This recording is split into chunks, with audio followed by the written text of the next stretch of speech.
Autrefois, il y en avait 3.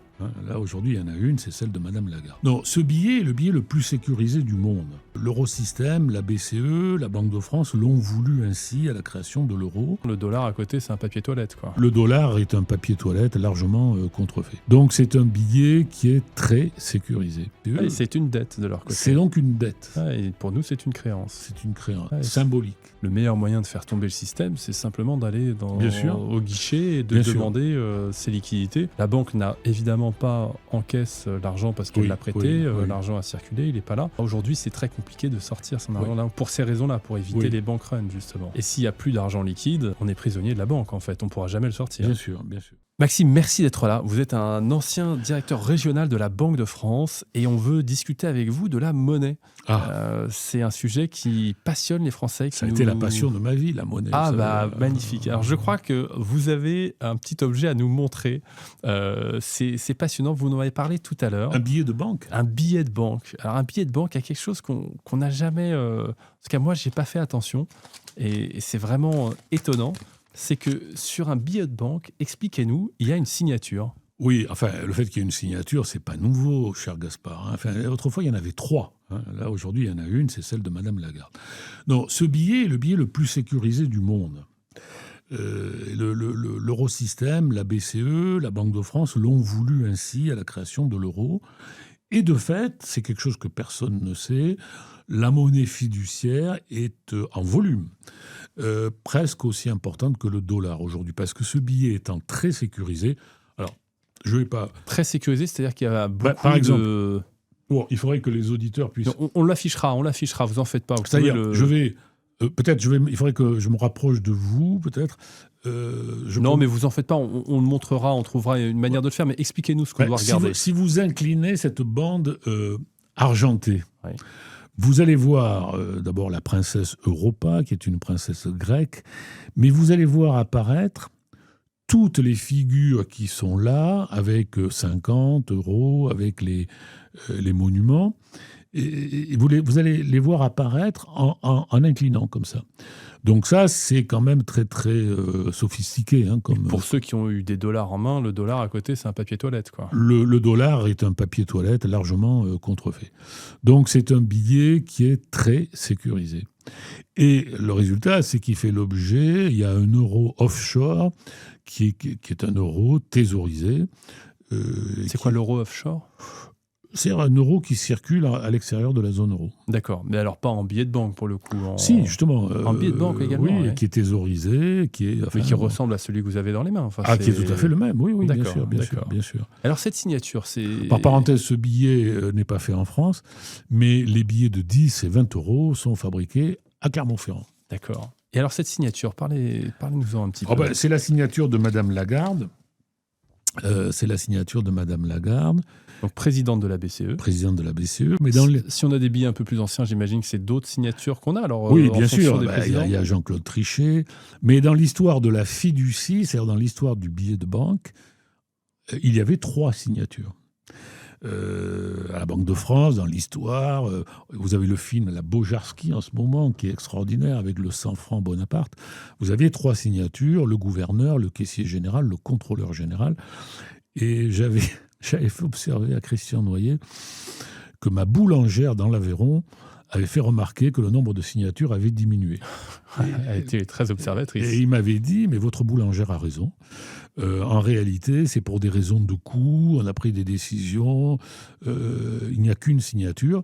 Dans l'histoire, il y a toujours eu plusieurs signatures. On imagine qu'elle n'a pas signé à la main tous les billets quand même, c'est dans l'impression. Non. Alors ça, c'est amusant parce que quand j'ai commencé ma carrière de directeur, il y a un préfet qui se voulait un peu original et qui avait interpellé le secrétaire général de la Banque de France qui était venu à Troyes pour le passage à l'euro. Il dit « mais c'est pas vous qui les signez quand même, personne. » Alors, ça avait eu son effet comique. Par centaines de milliers. Non, mais disons, les signes, par exemple, là vous avez la princesse Europe. Alors, nos auditeurs ne l'ont jamais remarqué. D'ailleurs, si je mets le billet comme ça, on ne la voit pas, c'est le filigrane. Mais on la retrouve ici, la princesse Europe, en inclinant. Il faut incliner le billet et on voit apparaître des signes assez sophistiqués. Et par exemple, là, ces bandes en relief, c'est pour les malvoyants.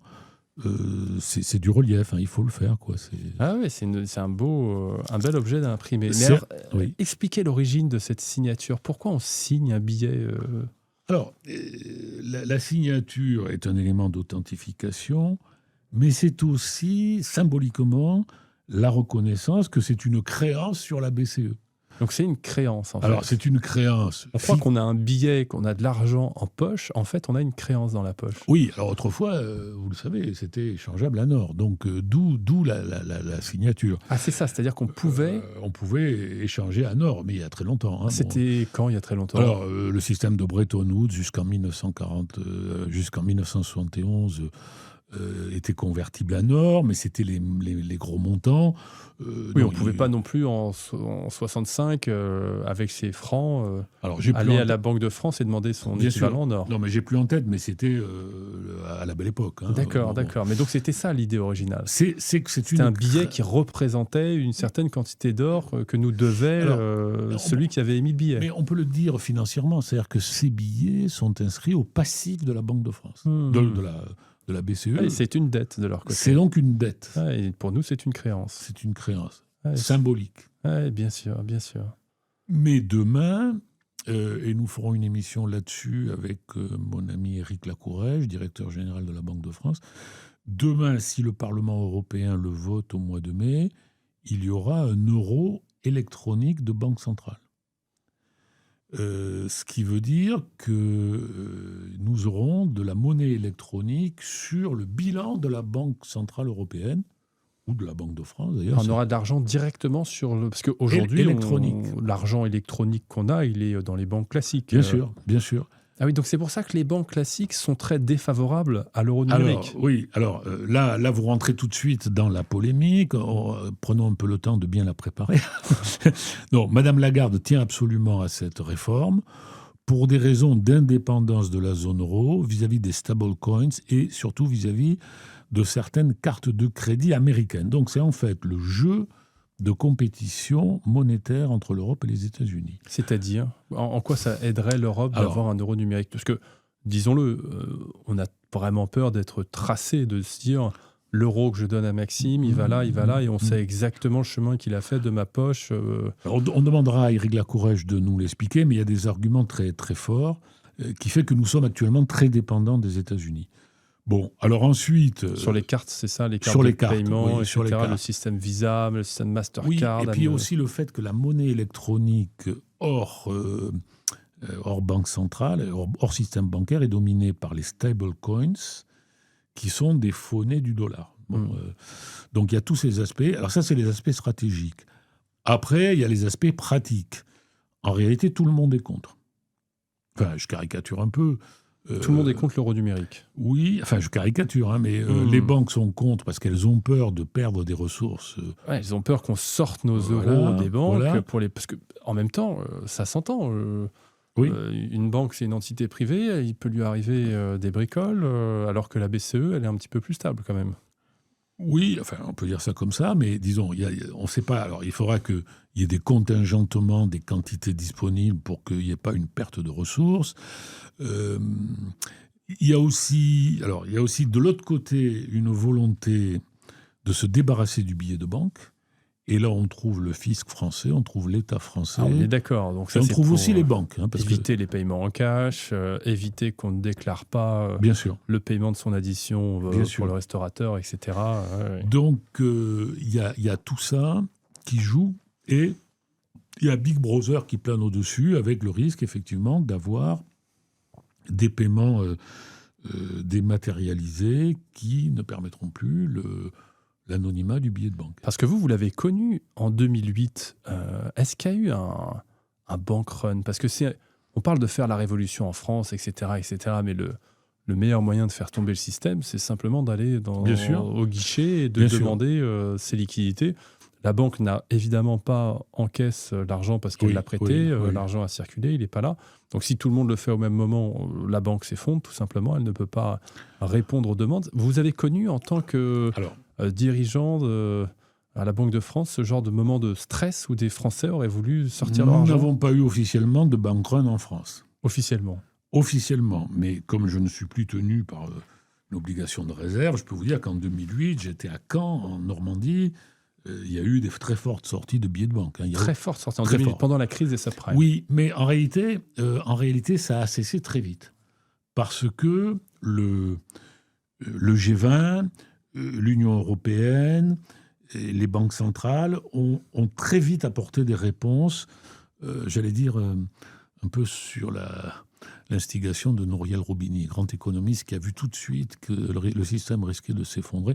Donc il y a eu des réponses assez rapides. Parce qu'on voyait aux États-Unis des épargnants qui n'arrivaient pas à récupérer leur argent, c'est ça? Et donc ça fait peur aux Français qui risquaient de perdre leur... Oui, on savait pas, parce qu'en fait, avant que les mesures soient prises, alors je ne peux pas évoquer les mesures là, puis il est un peu tard, mais il y a eu quelques jours de panique, mais de panique sans grande conséquence. C'est-à-dire les gens ont sorti des billets, ils les ont mis dans des coffres en banque. D'accord. Et ça, c'était reconnu, la Banque de France? Non. Il ne faut pas que le virus de l'inquiétude se propage. Il ne faut pas qu'on commence à reconnaître qu'il y a un problème, parce que sinon c'est la prophétie autoréalisatrice. Alors, oui, exactement.